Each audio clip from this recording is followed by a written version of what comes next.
নমস্কার বন্ধুরা।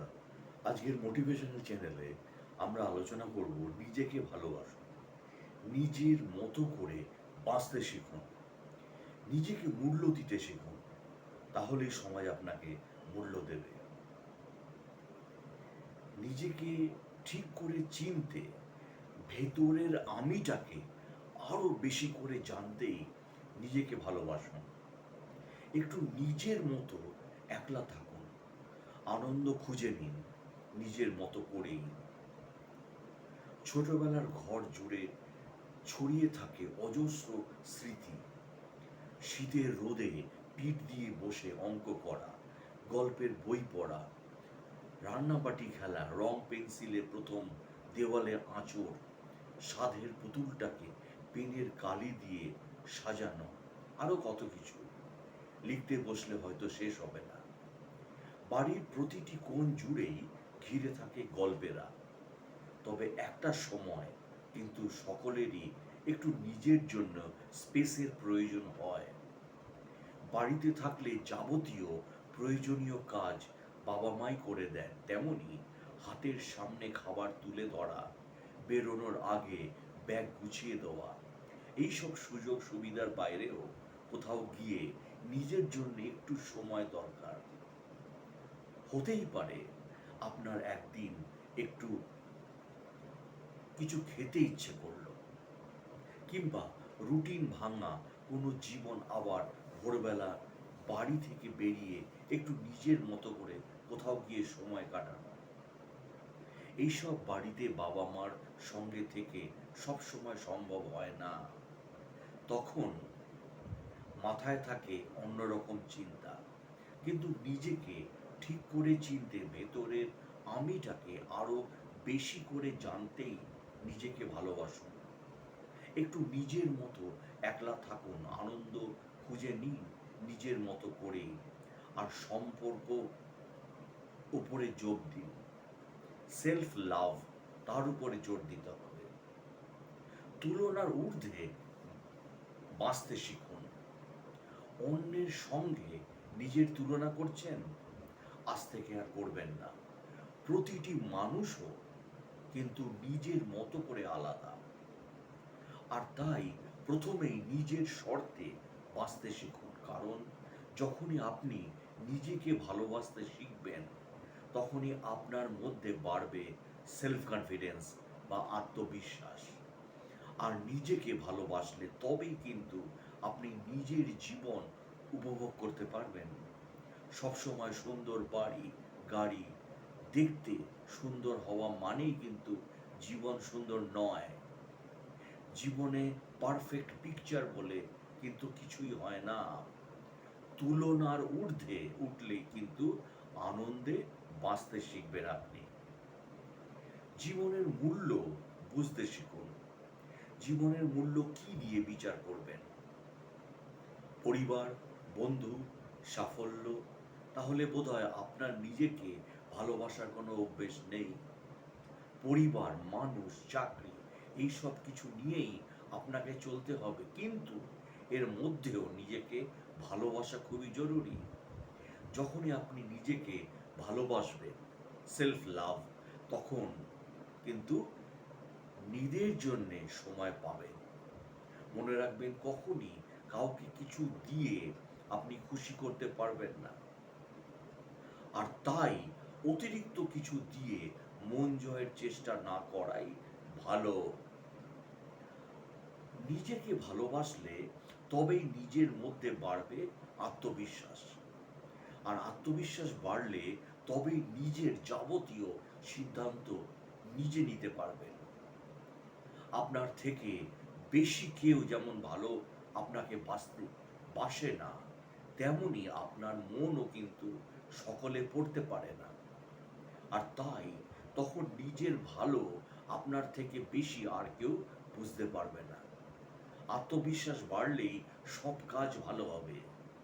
তখন, কারণ তখন আপনি নিজের কিছুর জন্যে যেমন কাউকে দোষারোপের সুযোগ পাবেন না, তেমনি নিজের নতুন জার্নিও শুরু করতে পারবেন। চ্যালেঞ্জের মুখোমুখি হতে ভয় পাবেন না জীবনে। জীবন মানেই চ্যালেঞ্জ, আর এই চ্যালেঞ্জ থেকেই মানুষ শিক্ষা নেয়। প্রতিকূল পরিস্থিতির মুখোমুখি হলে তবেই না লড়াই করে বাঁচা যায়। আর চার দেওয়ালের মধ্যেই জীবন বন্দী নয়, বরং চিনতে শিখুন বিশ্বকে। একা যখনই থাকবেন তখন অনেক কিছুই নিজেকে একা হাতে সামলাতে হবে। ধরা যাক কোনোদিন বাড়িতে বাজার করেননি, কিন্তু যদি একদিন বাজার করেন বা ইলেকট্রিক বিল নিজের দায়িত্বে জমা করেন বা বাড়ির অন্যান্য কাজ দায়িত্ব নিয়ে সামলান, তাহলে কিন্তু নিজেও অনেক কিছু শিখতে পারবেন। জীবনের ছোট ছোট আনন্দ নিজেই খুঁজে নিতে শিখুন। হেলদি রিলেশনশিপ রাখুন সবসময়। খুব বেশি মাখো সম্পর্ক নয়, কিংবা একেবারেই কথা বন্ধ এমনটাও নয়, বরং সবার সঙ্গে সুসম্পর্ক বজায় রাখুন। নিজের কাজ, নিজের জীবনকে গুরুত্ব বেশি দিন। বাকিদের কথায় গুরুত্ব না দিলেও চলবে, কিংবা কোনো বন্ধুকে নিয়ে যদি একটু কম ভাবেন, তাহলেও কিছু যায় আসবে না। বরং নিজেকে ভালোবাসলে সকলের সঙ্গে সম্পর্ক ভালো থাকবে। তবে যেখানে নিজের সম্মান নেই, সে সম্পর্ক থেকে কিন্তু আগেই বেরিয়ে আসো। ভালোবাসার ঊর্ধ্বে হলো সম্মান। সবসময় এটা মনে রাখতে হবে আমাদের। তাই আমি যেটি বলছিলাম, নিজেকে মূল্য দিতে শিখুন, তবেই সমাজ আপনাকে মূল্য দেবে।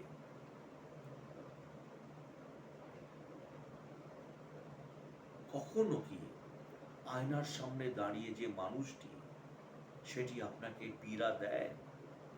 কখনো কি সে বলে, তোমাকে দিয়ে কিছু হবে না, তুমি অযোগ্য, তুমি নিকৃষ্ট, তুমি পারবে না, ইত্যাদি? আর এই মানুষটি আপনি নিজে। তাই তাকে দেখলে কি আপনার দম বন্ধ হয়ে যায়? মানে নিজেকে দেখে আয়নায় প্রতিদিন যাবতীয় সমস্যা বা ব্যর্থতার জন্য অনবরত আপনি নিজেকেই দায়ী করেন। তার সাথে থাকা, তার কাজ, তার সত্তাকে কি আপনি অপছন্দ, এমনকি ঘৃণা করছেন? উত্তরগুলো যদি হ্যাঁ হয়ে থাকে, তবে বলতে হবে আপনি একজন সেলফ লোথার, যার অর্থ আপনি নিজেকে ঘৃণা করেন। বিভিন্ন সমস্যা বা ভুলের জন্য কম বেশি আমরা সবাই নিজেকে দায়ী করি, কিন্তু একজন সেলফ লোথার, যে সব কিছুর জন্য নিজেকে দায়ী করছে, নিজেকে নিজেই সে সব কাজের জন্য শাস্তি দেয়, তার সাথে কোনো সম্পর্কই ছিল না।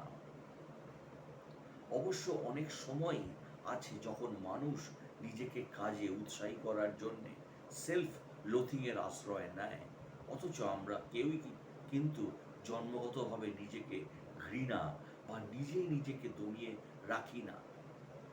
মনোবিজ্ঞানীদের মতে পারিপার্শ্বিকতার দরুন এমনটি হয়ে থাকে। কিভাবে বুঝবেন যে আপনি সেলফ লোথিং এর শিকার হচ্ছেন? কোনো কাজ করার পূর্বেই আপনি নিজের লক্ষ্য যতটা হওয়া উচিত তার চেয়ে অনেক নিচে রাখবেন। ভাববেন যে এত করেও যদিও বা আপনি সফল হন কিংবা ব্যর্থ হন, ফলটি আর আপনাকে আঘাত করতে পারবে না।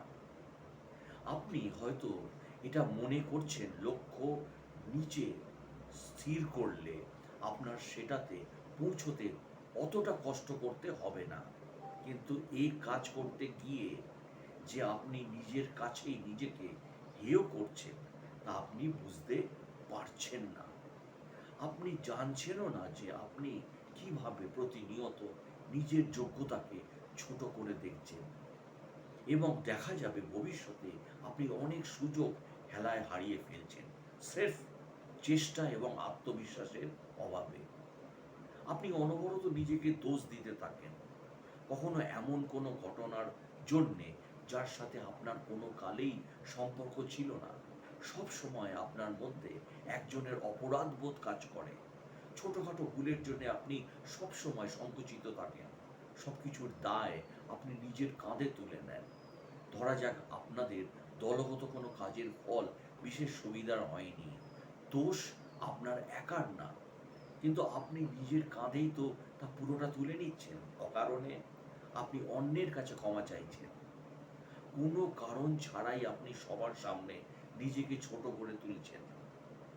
আপনি মানুষ হিসাবে নিজেকে যত তুচ্ছ-তাচ্ছিল্য করবেন, ততই আপনার দৈনন্দিন জীবনে তা প্রভাব ফেলবে। কারণ যেখানে আপনি নিজেই নিজেকে মর্যাদা দিতে পারছেন না, সেখানে আরেকজন কিভাবে আপনাকে সেই মর্যাদা দেবে বলুন?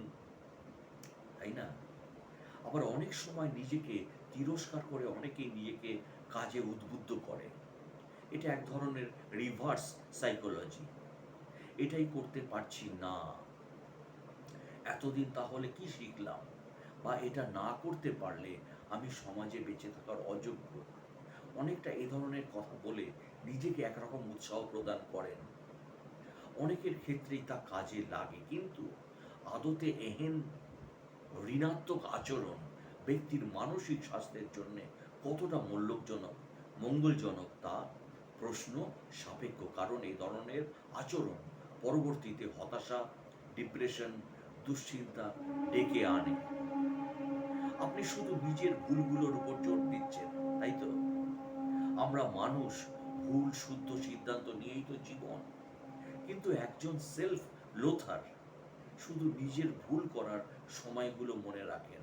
ফলে তার নিজের কাছে মনে হতে পারে যে তার দ্বারা ভুলই সঠিক সিদ্ধান্ত নেওয়া সম্ভব নয়। নিজের বিদ্যা ও গুণাবলীর সন্দেহের চোখে দেখা শুরু করে অনবরত নিজেকে আঘাত করে সে। এতে তার কোনো উন্নতি তো হয়ই না, বরং আত্মবিশ্বাস দিন দিন কমতে থাকে তার। সর্বক্ষণ তার মনে হতে থাকে, আমি পারবো না, আমার দ্বারা কোনো ভালো কাজই সম্ভব নয়, হবে না, ইত্যাদি। আপনি অন্যের সাথে নিজেকে তুলনা করেন সব সময়। কে কি পেল এবং তাদের তুলনায় আপনি জীবনে কি করতে পেরেছেন, এই নিয়েই আপনি সব সময় দুশ্চিন্তাগ্রস্ত থাকেন।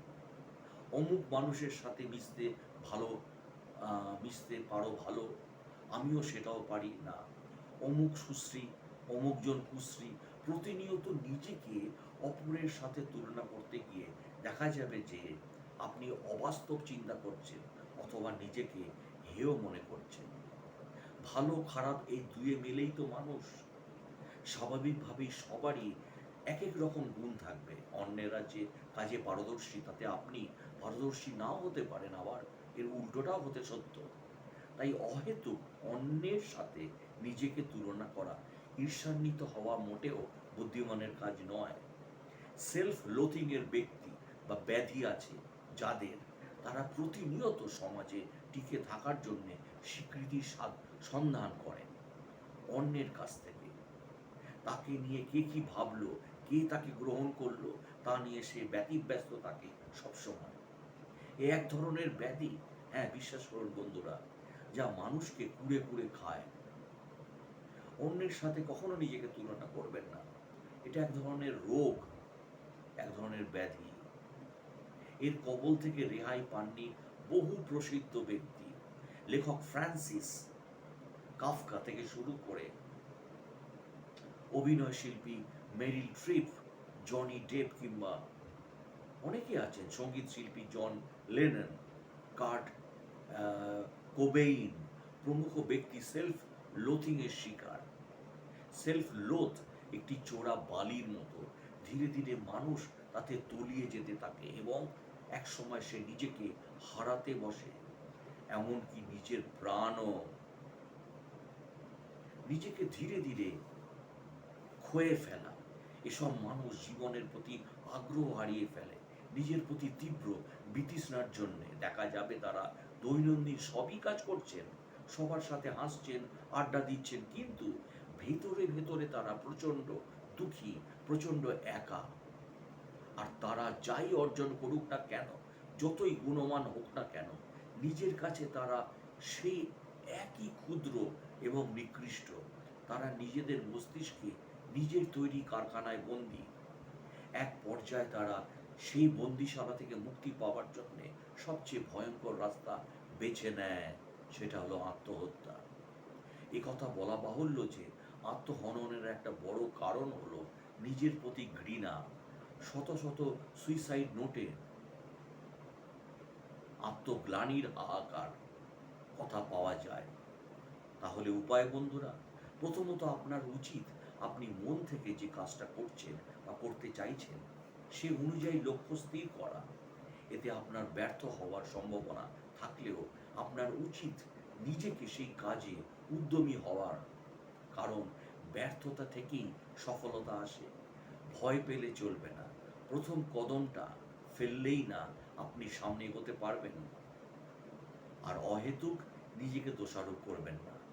অন্যের কাছে নতজানু হয়ে থাকার অভ্যাস পরিত্যাগ করুন আজই। অকারণে ক্ষমা চাইতে চাইতে আপনি আপনার অবস্থানকে যেমন দুর্বল করে তুলছেন, তেমনি দুর্বল করছেন নিজের কথার ওজনকেও। এরপর হয়তো দেখা যাবে আপনি যখন কোনো ভুলের জন্য ক্ষমা চাইছেন, তখন আপনার আন্তরিকতাকে আর গুরুত্ব দেওয়া হবে না। কারণ আপনি তো সবসময় ক্ষমা চাইছেন। কারণ আপনি যে পান থেকে চুন খসলেই মানুষের কাছে ক্ষমা চেয়ে বসেন। আপনার কথার যে ভার, আপনার অবস্থান এতটাই দুর্বল হয়ে দাঁড়িয়েছে যে আপনার আন্তরিক অনুতাপকে আর দাম দেওয়া হবে না। সুতরাং অহেতুক ক্ষমা প্রার্থনা আর করবেন না দয়া করে। নিজেকে ইতিবাচকভাবে উৎসাহ দিন। আমি পরিশ্রম করেছি তাই আমি পারবো, কিংবা এতদিন না হয় হেলাফেলা করেছি, কিন্তু এখন থেকেই সর্বোচ্চ চেষ্টা করলে আমি জীবনে সফল হব। এই ধরনের কথা বলে নিজেকে উদ্বুদ্ধ করুন। সফল হলে নিজেকে বাহবা দিন, আর ব্যর্থ হলে নিজেকে সান্ত্বনা দিন। এবার হয়নি তো কি হয়েছে, এর পরের বার হবে। এভাবে উৎসাহ দিন নিজেকে। নিজের পিঠ চাপড়াতে শিখুন।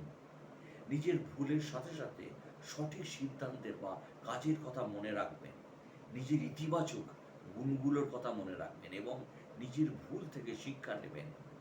মনে রাখবেন, ব্যর্থতা থেকে শেখার আছে অনেক কিছু জীবনে। অন্যের সাথে নিজেকে তুলনা করার চেয়ে নিজেকে নিজের সাথে তুলনা করুন। সেলফ কম্পেয়ার করুন। Do not compare with other person, because each and every person is others character, have their own character. নিজেকে উন্নত করুন, কাজে কর্মে অভ্যাসে সবসময় সামনের দিকে চোখ রাখবেন। আজকের আপনি যেন গত দিনের আপনির চেয়ে হন আরো জ্ঞানী, আরো কর্মঠ। এমন একজন হয়ে উঠুন যাকে আপনি গর্ব করতে বাধ্য হন। সেলফ লোধ নিজের সাথে এক প্রকার যুদ্ধ। হ্যাঁ বন্ধুরা, নিজেকে যুদ্ধ করতে হচ্ছে আরেক আমির সাথে। আমির সাথে আমির লড়াই, যে কিনা সর্বক্ষণ আপনাকে দমিয়ে রাখতে চায়, ধ্বংস করতে চায়। আমরা যখন ঘৃণা করার জন্যে আর কাউকে পাই না, তখন আমরা নিজেদেরকে ঘৃণা করি। আত্মসমালোচনা অবশ্যই একটা বড় গুণ, এটা আমি নিজেও বলি, সেলফ ক্রিটিসিজম, কিন্তু নিজের প্রতি অবিচার করা নয়। মানুষ তার স্বভাবগত বৈচিত্র্যের জন্য চায় যেন অন্যেরা তাকে বোঝে, সকলের কাছে গ্রহণযোগ্যতা চায়। কিন্তু যে মানুষ নিজেকে গ্রহণ করতে পারে না, আর একজনের কাছে সে গ্রহণযোগ্যতা আশা করবে কিভাবে? আপনি যদি নিজের আচরণকে ঘৃণা করতে পারেন, তাহলে হয়তো আপনি নিজেকে ভালোবাসতেও পারবেন। দিন শেষে আমাদের সবচেয়ে কাছের জন কিন্তু আমাদের ছায়া। আপনি আপনার সবচেয়ে বড় সমর্থক, supporter. Be a self supporter. সবচেয়ে আপনজন কেবল আপনিই পারবেন নিজেকে সম্পূর্ণ করতে, অন্য কেউ না। তাই নিজেকে ভালোবাসুন, মাথা উঁচু করে বাঁচুন। ভালো থাকবেন বন্ধুরা। আর ভিডিওটি দেখার জন্য অসংখ্য ধন্যবাদ। ভিডিওটি ভালো লাগলে, আমার মোটিভেশনাল চ্যানেল আপনাদের ভালো লাগলে প্লিজ চ্যানেলটিকে সাবস্ক্রাইব এবং শেয়ার করে দিন। ভালো থাকবেন, সুস্থ থাকবেন।